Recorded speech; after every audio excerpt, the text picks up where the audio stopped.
Hi everyone. So the next topic in our series of economic applications is input-output analysis. So basically it will pertain to understanding of two aspects. One is returns to scale, another is returns to factor or input. Returns to scale means when you actually change both the inputs employed in production in same proportion. So labor and capital are changed in the same proportion. However, returns to factor or input means that one of the inputs, either labor or capital, is changed while other is kept constant. Now this is a phenomenon which happens over the long run. And this is a phenomenon which happens over the short run. Because in short run, the factors are inflexible. You cannot change both the factors altogether. But over the long run, you have enough flexibility to change both the inputs, labor and capital. Now, with respect to returns to scale, if the production function is homogeneous of degree n, then this has some interesting implications. Let's check.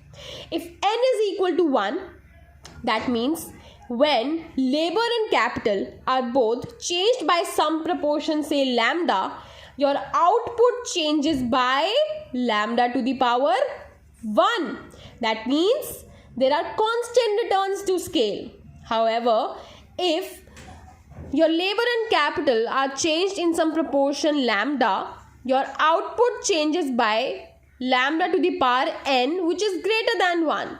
So this could be 3, let's say, and so that would mean that your output more than increases by the scale with which you increase labor and capital.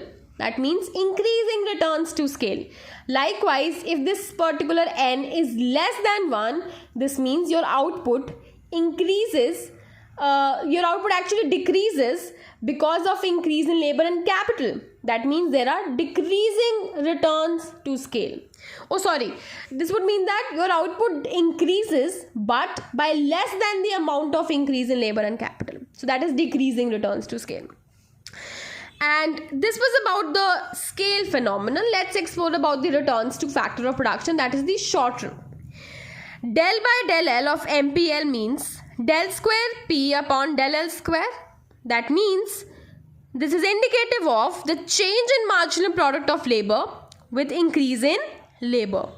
If this is negative, that means with an additional unit of labor employed, the marginal product of labor actually falls. That means the production function exhibits decreasing returns to the factor labor. Likewise, del square P upon del K square, if less than 0, will be indicative of diminishing returns to the factor capital. Now, let's do a quick question. Question is, Q is a function of L and K and is given as A, L to the power alpha, K to the power beta. Part 1 is find the condition for increasing returns to scale, and part 2 is condition for diminishing returns to input. So basically I need to check diminishing returns, this one, and this condition. Step 1, for diminishing returns to scale, I need to find my degree of homogeneity. So multiplying labor and capital both by lambda, A into lambda L to the power alpha, lambda K to the power beta gives me lambda raised to the power alpha plus beta into LK. That means for increasing returns to scale, so if the function has to have increasing returns to scale, what will be the condition? The condition is degree of homogeneity should be greater than 1. That means alpha plus beta should be greater than 1. Likewise, now next condition is to check for diminishing returns to inputs. For that, I need to find out MPL, MPK and then their second order partial derivatives. So del Q upon del L will come out to be this. Likewise, del square Q upon del L square which will be this. I need not go into the mathematics. It's quite easy in fact. You just differentiate labor element alpha L to the power alpha minus 1, K to the power beta and A are remaining as usual constant. Likewise, del square Q upon del L square would be, again alpha minus 1 comes over here, alpha minus 1 into alpha into L to the power alpha minus 2. So that's fairly easy. Likewise, you'll have del square Q upon del K square. Now for both of these second order partial derivatives to be less than 0, this must be met. Why so? See, labor is positive, so is capital. And you're being told that alpha and beta are two numbers which are positive, okay? And because they're positive, what's going to happen is that this side will always be positive. So the sign of your second order derivative depends upon alpha into alpha minus 1. So likewise here also sign of your second order derivative depends upon beta into beta minus 1. For decreasing returns to factor, I know both of these should be less than 0. That means alpha into alpha minus 1 and beta into beta minus 1 should be less than 0, which means my alpha and beta, which although are positive, should be less than 1. So alpha minus 1 less than 0 means alpha less than 1.